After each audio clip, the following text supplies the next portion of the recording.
Servus, Glück auf und herzlich willkommen zu einer weiteren FC Bayern Reaction. Ja Leute, diesmal zur Pressekonferenz vor dem DFB-Pokalspiel in der ersten Runde beim SSV Ulm. Ja, unser Trainer ist da würde ich sagen, nicht lang schnacken, wir gehen rein in die PK. Wie immer vorher der Hinweis, wenn euch gefällt, was ihr hier seht, lasst gerne ein Abo da. Damit unterstützt ihr einfach das, was ich hier tue. Vielen lieben Dank dafür und nun Abfahrt. Der Eberl ist ja auch mit dabei in Teil 2. Vielleicht kommen ja dann die Fragen, die wir alle in Teil 1 erwartet haben. Mal abwarten. Okay, ja, herzlich willkommen noch einmal. Die zweite Pressekonferenz. Jetzt geht es um den DFB-Pokal. Morgen Auftakt der FC Bayern beim SSV. Ich würde es begrüßen, sehr gutes Standbild beim Eberl übrigens. Ich würde es begrüßen, wenn der Max oder der Christoph immer dabei wären.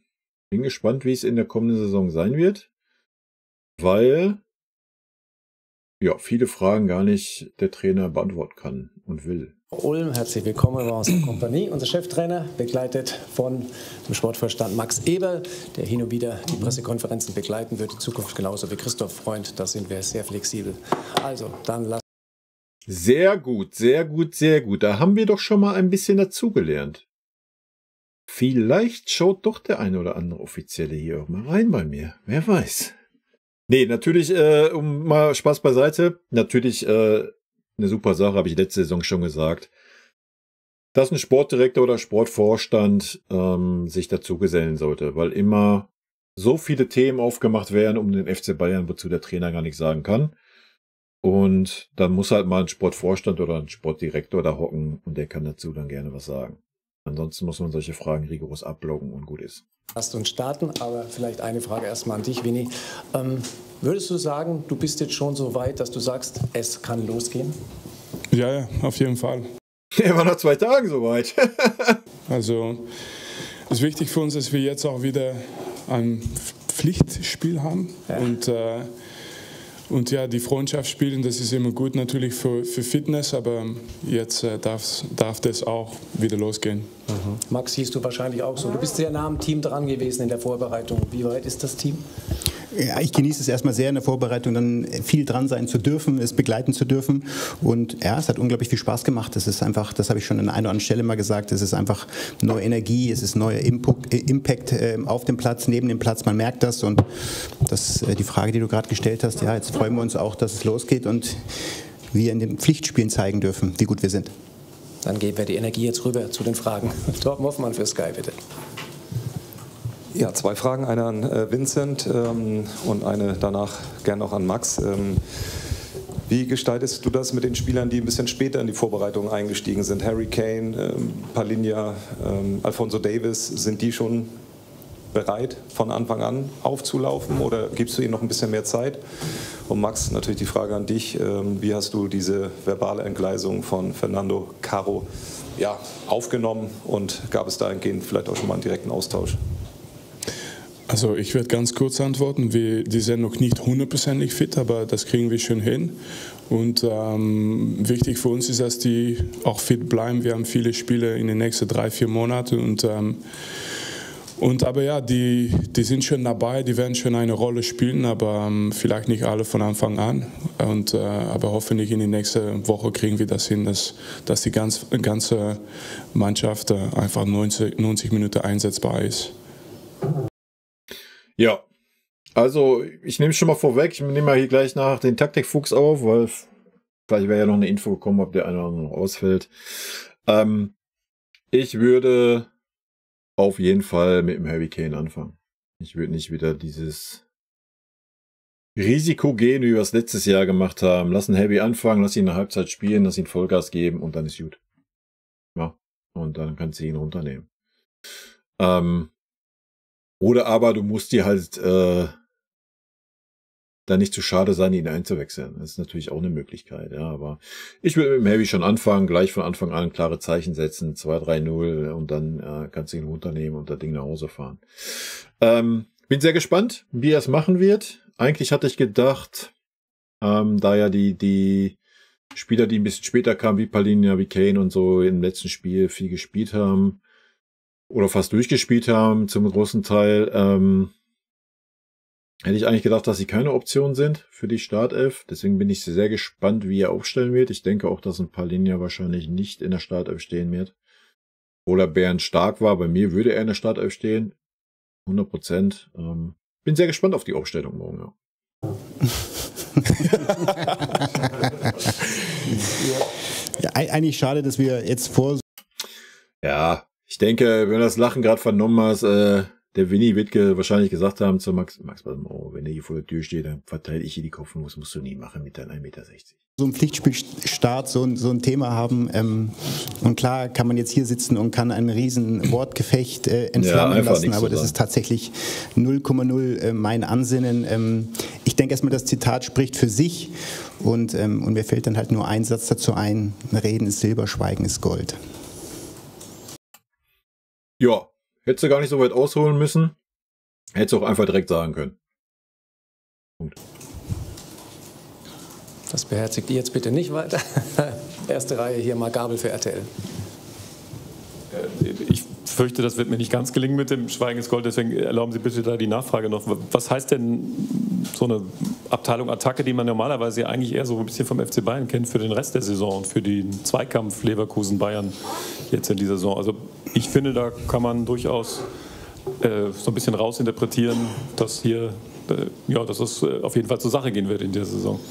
Aber das soll auf dem Platz passieren. Ne? Also das soll auf dem Platz passieren. Da wollen wir den sportlichen Wettkampf haben, da wollen wir den Austausch haben, da wollen wir den besten Fußball sehen. Wir haben, glaube ich, als Bayern München gegenüber Leverkusen die Meisterschaft. Wir haben gratuliert, sie waren die beste Mannschaft letztes Jahr, das war hochverdient.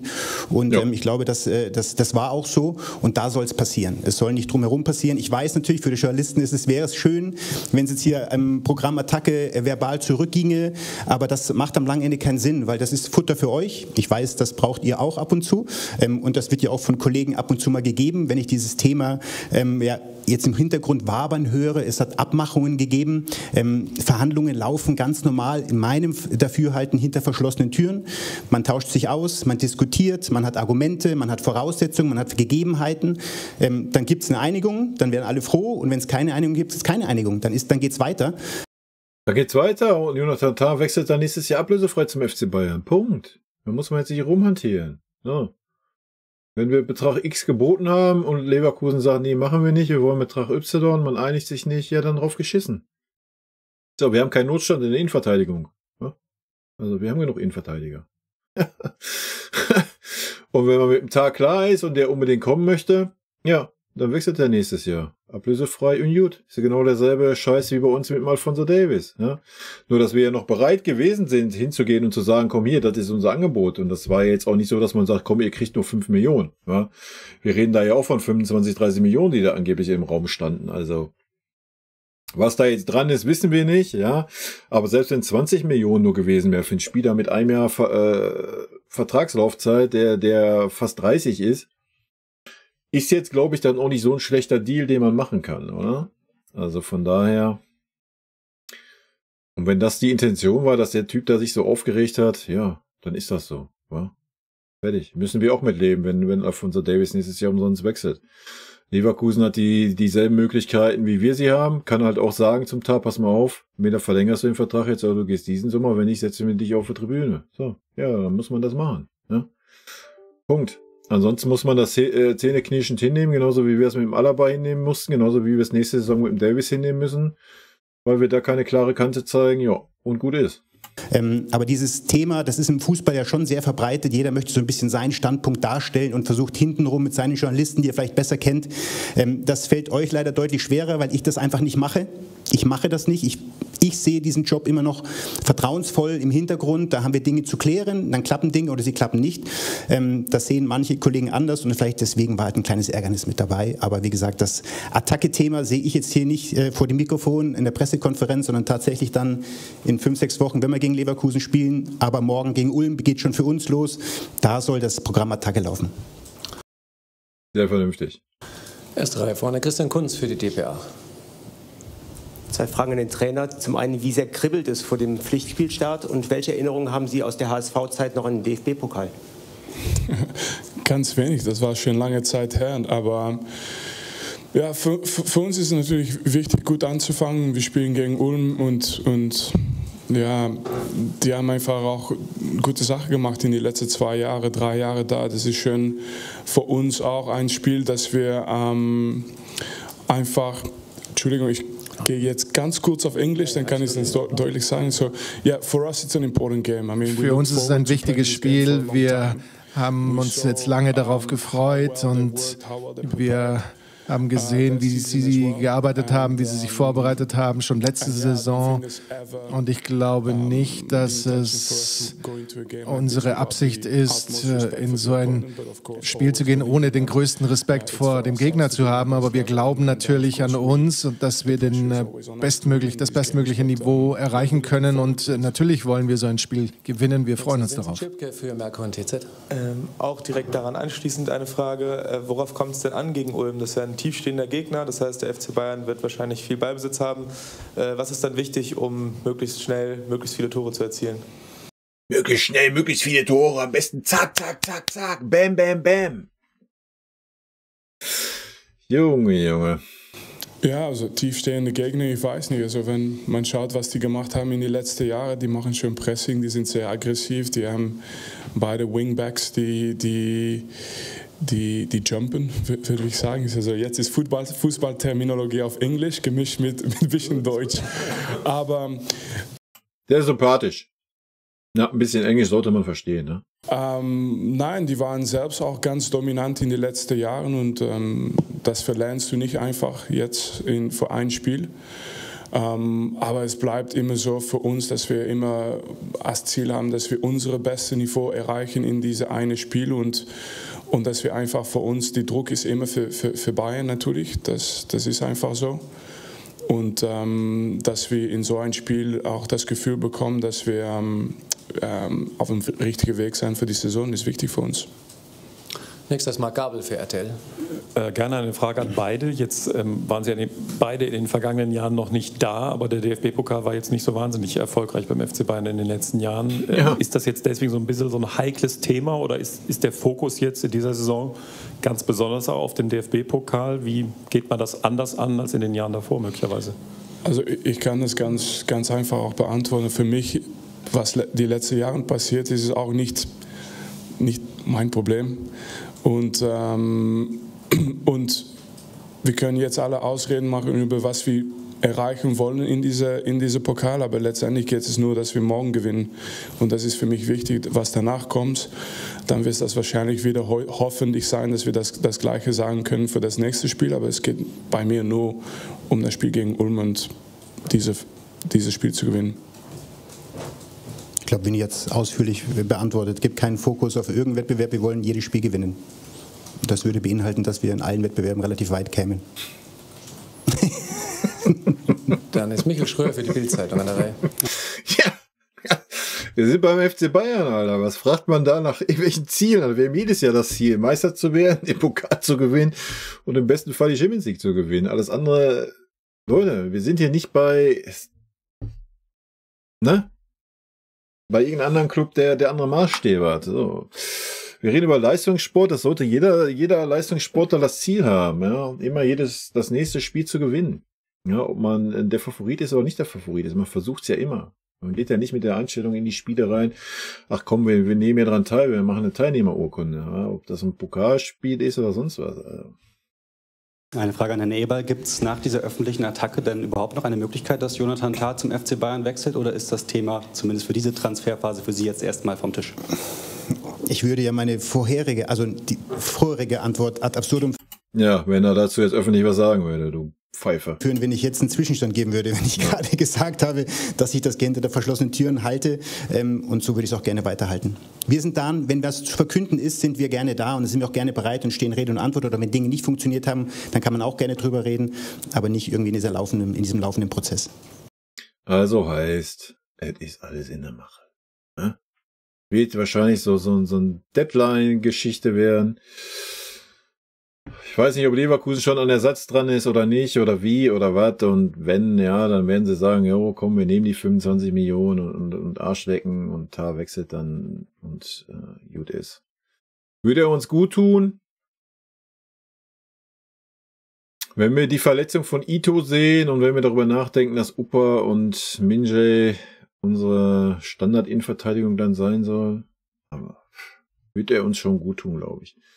Auf der anderen Seite, du hast natürlich auch noch einen Eric Dyer, der es letzte Saison überragend gemacht hat, aber der hat natürlich Schnelligkeitsdefizite vielleicht. Kommt natürlich dann auf die Spielweise an, wie wir spielen wollen und so weiter. Du hast noch einen Stanisic, der es auch sehr gut schon gemacht hat als Innenverteidiger. Also ist nicht so, dass wir keine Möglichkeiten haben, ob ein Tar jetzt wechselt oder nicht. Ja, also ich denke, wir haben auch immer noch Qualität da, auch nach dem Abgang von De Ligt. Und ich weiß jetzt auch nicht, inwieweit Tar schon dann so der dominante Part ist, weil das ist so ein Ding, was uns fehlt, abgesehen von Eric Dyer. Sehe ich keinen Innenverteidiger, der da groß den Ansager macht in der Viererkette. Ja. Und da wäre natürlich schon schön, ja, wenn man da jemand hätte, so bumm. Ja, ich weiß nicht, ob ein Tar das macht in Leverkusen, da bin ich zu wenig drinne. Aber wäre schon schön, wenn dann da jemand wäre, der die Viererkette organisiert. Ja. Das traue ich bei uns aktuell eigentlich nur in Eric Dyer zu. Deswegen müsstest du Eric Dyer eigentlich immer spielen lassen. Ja. Aber anderes Thema, können wir gerne am Montag mal im Livestream drüber reden. Vielleicht hier mal der Hinweis war, wer Bock hat, Montag 18 Uhr bin ich live hier auf YouTube und auf Twitch. Und dann quatschen wir einfach ein bisschen über den FC Bayern. Und hoffentlich über ein erfolgreiches DFB-Pokalspiel. Nächstes, Vincent Schirpke wieder, bitte. Noch eine Frage an Vincent Kompany. Bislang treten Sie hier sehr, sehr freundlich und mit sehr viel guter Laune auf. Es gibt aber auch Videos aus Ihrer Zeit bei Burnley, wo Sie richtig ausgerastet sind und Ihre Spieler sehr hart angegangen haben. Was muss denn passieren, damit diese Laune kippt? Oder was sind Sachen, die Sie an Ihren Spielern aufregen können?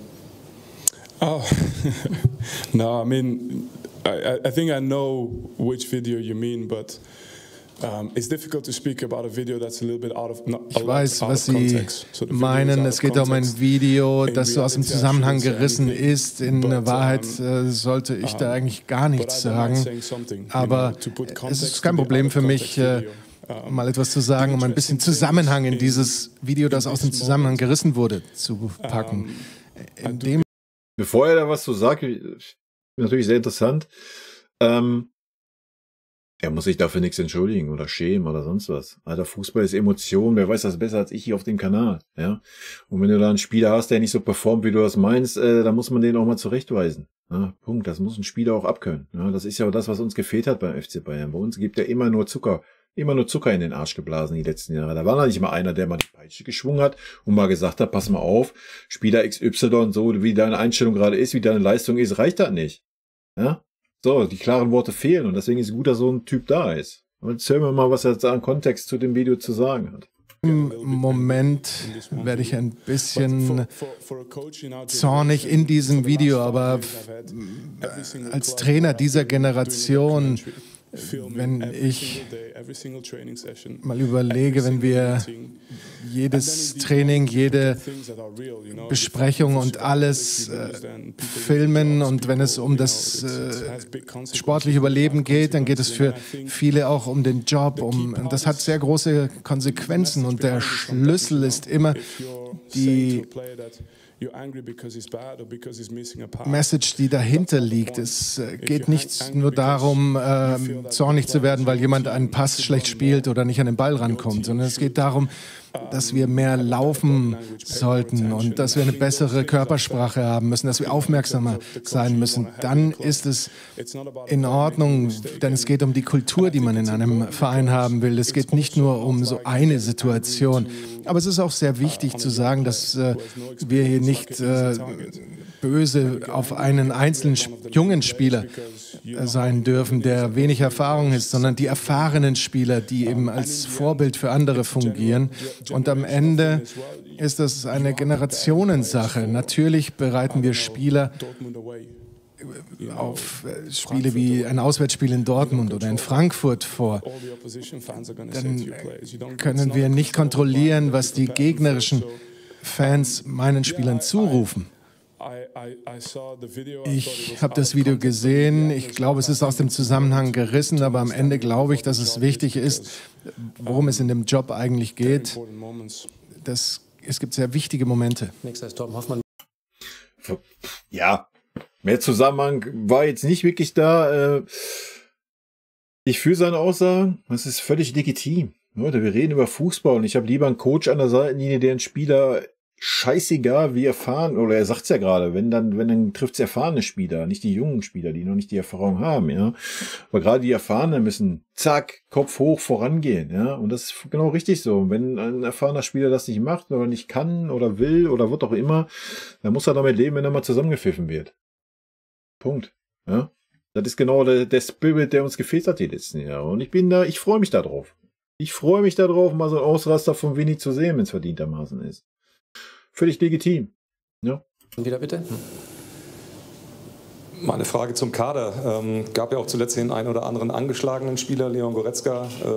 Wer fällt definitiv aus gegen Ulm? Und apropos Goretzka hat auch, glaube ich, gegen Tottenham in London nicht gespielt. Ist es auch so ein Winkenzeichen an ihn, wo die Reise so ein bisschen hingeht mit Blick auf die Saison? Und Max, hast du ja gesagt, Dinge, die nicht so funktioniert haben, vielleicht jetzt auch in der Transferphase. Warum hat es dann mit Doué nicht geklappt? Beziehungsweise wie enttäuscht bist du, dass dieser Spieler nicht zu euch gekommen ist? Ganz kurz für das Spiel morgen, also werden Sie morgen herausfinden, wer dabei ist. Wenn von drinnen keine Kommunikation draußen ist, das kriegen wir hin. Aber sonst werden Sie das morgen herausfinden und sonst, ich weiß nicht, ja. Also ein Transfer. Ja, finde ich sehr gut, weil man da auch gleich wieder merkt, der Hinweis gleich, ja, wenn nichts, ich meine, klar, es wäre schön, wenn man sagen würde, aber anscheinend ist ja kein Spieler verletzt, ne? Sonst hätte man das ja jetzt klar kommunizieren können. Ne? Aber ich finde es gut, dass er auch nochmal darauf hinweist, von wegen nach innen, nach draußen dringen, ja, dass man da mal ein bisschen Einhalt gebietet, was ja die letzten Jahre auch immer der Fall war. Also auch so diese Kleinigkeiten kann man mal mitnehmen, ne? Und jetzt gucken wir mal, was der Max zu Goretzka sagt, dass der Trainer da nichts sagen kann, ist auch nicht sein Job. Ja? Kaderfragen, deswegen sitzt der Max da, hat der Max was dazu sagen und da hören wir jetzt mal rein. Der Transferperiode ist ja so, dass man Dinge vorbereitet. Man plant, man macht sich Gedanken, dann stellt sich eine Vorbereitung dar, dann zeigen sich Jungs an einer ganz anderen Seite, als man es vielleicht vorher gesehen hat. Und ich möchte einfach nur sagen, dass wir einen herausragenden Kader haben. Wir haben herausragende Spieler bei uns im Kader, die in der Vorbereitung jetzt mit Winnie eine super Symbiose gebildet haben. Und dann muss man eben lange Entscheidungen fällen. Und sind Dinge möglich oder nicht möglich? Aber immer diesen saloppen Satz, den man ja gerne liest, Bayern verliert das nächste Transferduell gegen irgendjemanden. Das ist dann immer eine sehr, sehr plumpe Überschrift. Wir als Sportdirektoren oder Sportverantwortliche bereiten Dinge vor. Wir schauen, was möglich ist. Wir schauen, was passieren kann. Es hätte ja sein können, dass was Außergewöhnliches bei uns im Kader passiert. Abgangsseite, dann musst du vorbereitet sein. Und nur. Ja, das denke ich halt auch. Ja, hätte man jetzt einen King verloren für 40 Mille, was weiß ich, whatever, oder ein Gnabry, dann denke ich, wäre man da auch all in gegangen. Oder hätte noch jemand anderen auf dem Flügel verpflichtet. Aber wenn du diese Spieler nicht los wirst, dann wirst du diese Spieler nicht los. Ja? Und was willst du machen? Was willst du machen? Ja?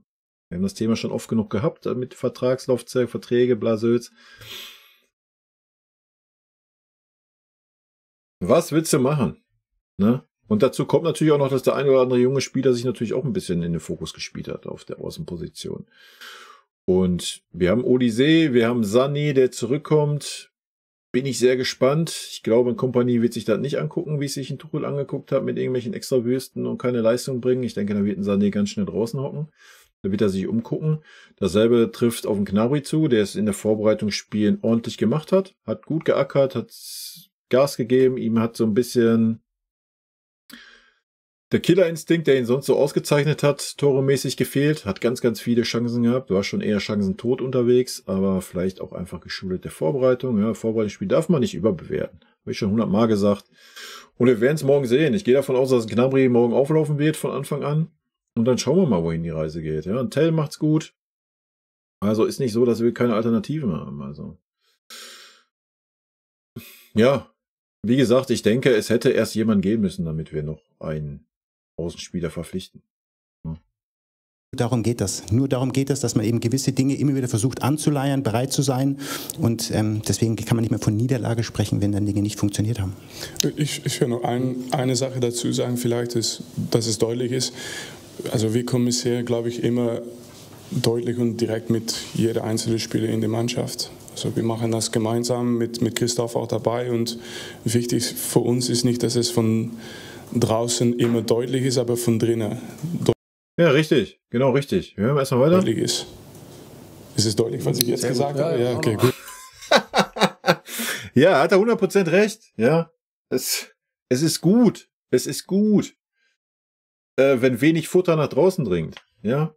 Und wie er es gerade sagt, er kommuniziert klar und deutlich mit Max und mit Christoph, mit den Spielern. Und die werden dann klipp und klar geäußert haben, zum Beispiel zum Leon, pass mal auf, Leon, das sind deine Chancen diese Saison, oder Gnabry, das sind deine Chancen und so weiter und so fort, ja. Und entweder wird man dann eine Schippe drauflegen, ja. Ich meine, man hat es auch bei Josh gesehen, denke ich, schon in den Vorbereitungsspielen, obwohl, wie gesagt, Vorbereitungsspiele, das haben wir mal dahingestellt. Wir werden die ersten Spiele, Wochen sehen. Dann können wir das ein bisschen beurteilen. Aber man hat schon gemerkt, dass da ein anderer Wind weht, ja. Und dass es ein Leon schwer haben wird, ja, das ist einfach auch seiner Position geschuldet. So, ich habe es schon mehrfach gesagt in anderen Videos, ich wüsste nicht, wo ich einen Leon gerade hinstellen sollte bei uns. Ja. Aber das besprechen wir mal im Taktikfuchs ein bisschen, den ich gleich noch aufnehmen werde. Es ist sehr gut, dass das klar kommuniziert wird. Und wie gesagt, Spieler haben Verträge mit dem Verein geschlossen, daran muss man sich halten. Und wenn dann kein Spieler gehen möchte, wenn er zeigen möchte, wenn er sich durchsetzen möchte, alles gut. Ja. Wenn Gnabry performt die Saison, ja, und was weiß ich, übertrieben gesagt, 20 Hütten schießt, 20 vorbereitet, dann haben wir doch alle nichts dagegen, dass ein Gnabry bei uns ist. Ja? Es geht doch nur darum, wie die Spieler die letzten 2,5 Jahre performt haben. Und das war unter aller Kanone. Ja, und dasselbe trifft auf den Kimmich zu, auf den Leroy, auch auf den Leon. Wobei ich das bei Leon, wie gesagt, schon ein bisschen anders sehe, weil wir nicht wirklich eine Position für ihn haben in dieser Mannschaft aktuell. Und dann ist doch gut. Ja. Und ja, der eine oder andere wird es mit Sicherheit versuchen bis zur Winterpause. Ja, vielleicht geht noch der eine oder andere bis zum 31.8. Wir werden es sehen. Und ansonsten, ich denke mal, in der Winterpause werden die Spieler dann neu beurteilen. Ja, ich denke auch so ein Gnabry wird schwer haben, wenn so ein Odyssee fit ist, wenn so ein Tell fit ist und heiß sind, dann ja, dann wird es auch ein Gnabry schwer haben, wenn er keine Hütten macht oder keine vorbereitet. Ne? Also mal abwarten also. Ich mache mir da keine Sorgen. Gut. Absolut. Gut. Wenn ich mal was Falsches sage, könnt ihr auch sagen, weil ich kann es noch nicht alles immer ganz genau erklären. Wie super sympathisch er einfach ist, ne? Krass, Alter. Einfach das komplette Gegenteil vom Tuchel vorher, Alter. Don't worry, das ist sehr gut. Christian Kunz, bitte. Eine Frage noch an Herrn Kompany. Der Fokus liegt natürlich auf Ulm, aber nächste Woche geht die Meisterschaftssaison los. Wen sehen Sie als große Konkurrenten im Kampf um den Titel? Nein, ich glaube, wir müssen immer Respekt haben für die Mannschaften, was die erzielt haben letzte Saison. Also letzte Saison war Leverkusen Meister und zweite war Stuttgart und das ist jetzt, wie die Liga anfängt. Aber danach ist es für uns immer unser Ziel, dass wir jedes Spiel reingehen und sagen, okay, wir möchten jedes Spiel gewinnen. Ich glaube, das ist auf jeden Fall deutlich. Und wenn Max sagt, wir haben eine gute Karte, das ist auch deswegen, dass wir das aussprechen, nicht nur so. Aber okay, letzte Saison war Leverkusen Erster, ganz großes Respekt dafür. Stuttgart Zweiter, wir waren Dritter und wir müssen jetzt einfach auch einen Platz zeigen. Haben wir noch ein paar Fragen? Michael Schröer wieder für Bild. Noch eine Frage an Vincent Kompany. Oh, die Bild ist doch da. Bei Leroy Sané ist es ja relativ offensichtlich, er trainiert noch nicht mit der Mannschaft. Können Sie ungefähr sagen, wann Sie wieder mit ihm rechnen? Max Eberl hatte schon angekündigt, dass er nach seiner Operation jetzt erstmal langsam aufgebaut werden muss. Ja, hoffentlich bald, ganz bald. Aber wichtig ist auch, wir haben mal auf den Kalender geschaut und wir haben in 3,5 Monaten werden wir fast 30 Spiele haben. Das heißt, wir werden jede Spieler brauchen, aber jeder Spieler auch fit. Und wichtig für uns jetzt ist, dass wir ein bisschen dieses Balance finden, wo die so schnell wie möglich auch wieder mit der Mannschaft dabei sein, aber auch, dass wir die Spieler auch für diese ganze 3,5, 4 Monate haben, sogar die ganze Saison. Und das ist deswegen wichtig, dass wir die richtige Entscheidung treffen und die Spieler auch nicht zu schnell wieder reinbringen.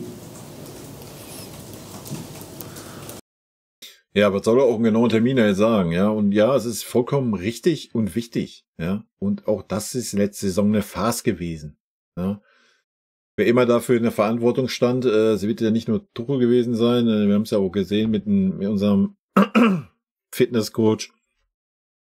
Aber es war eine Farce, dass ein Opa nach 3 Tagen und nachdem er aus der Verletzung wieder im Training war, gespielt hat. Ja, dass ein Minja gespielt hat, ohne jegliche Vorbereitung direkt wieder rein. Dass ein Leroy Sané ein halbes Jahr mit Schmerzen rumgespielt hat. Also, das ist eines Top-Vereins auch nicht würdig gewesen. Und das ist richtig und wichtig. Zuerst muss der Spieler fit sein. Und wenn er fit ist, kann man mal darüber nachdenken, dass er wieder spielt. Ja, aber nicht andersherum. Okay. Noch Bedarf? Eine letzte, Julian Buhl, bitte.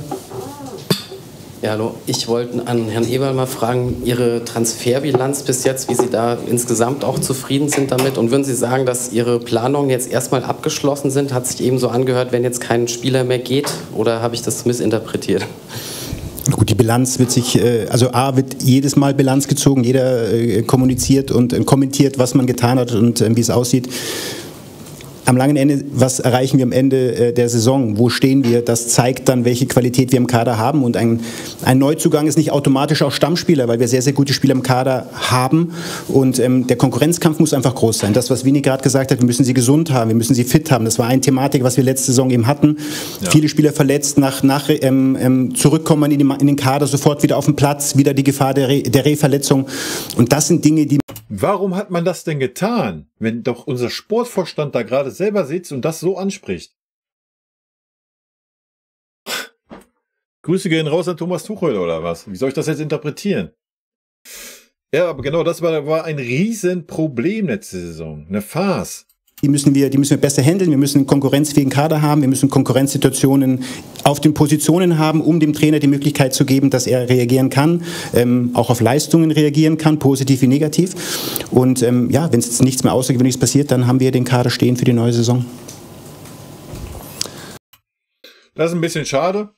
Habe ich ja in meinem anderen Video zu den aktuellen Transfergeschehnissen ausführlich gesagt. Wen es interessiert, guckt da einfach rein. Ist ein bisschen schade, ist leider wieder nicht der erhoffte Umbruch. Wenn es auch auf einen guten Weg in die richtige Richtung geht, aber ich hätte da auf jeden Fall noch 3, 4 Abgänge gesehen und vielleicht nochmal 2 Zugänge. Ja. Aber gut, wir werden sehen. Vielleicht passiert noch was bis zum 31.08.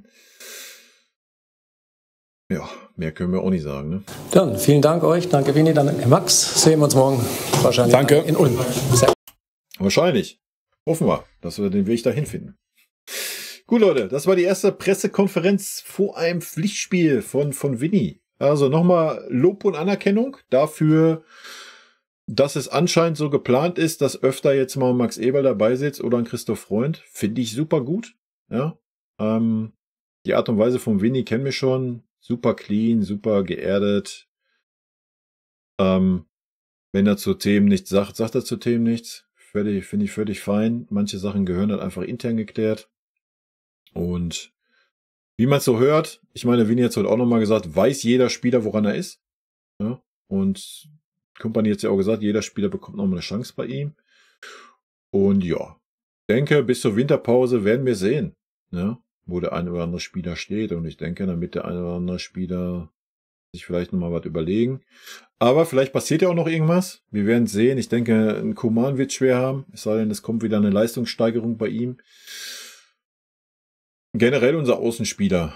Das ist so die interessante Geschichte, denke ich. In Leon wird es super schwer, um an Einsatzzeit zu kommen, wenn Palhinha da ist, der für mich gesetzt ist. Aber gut, wie gesagt, da gehen wir vielleicht im Taktikfuchs noch mal ein bisschen drauf ein. In diesem Sinne, Leute, rot-weiße Grüße gehen raus.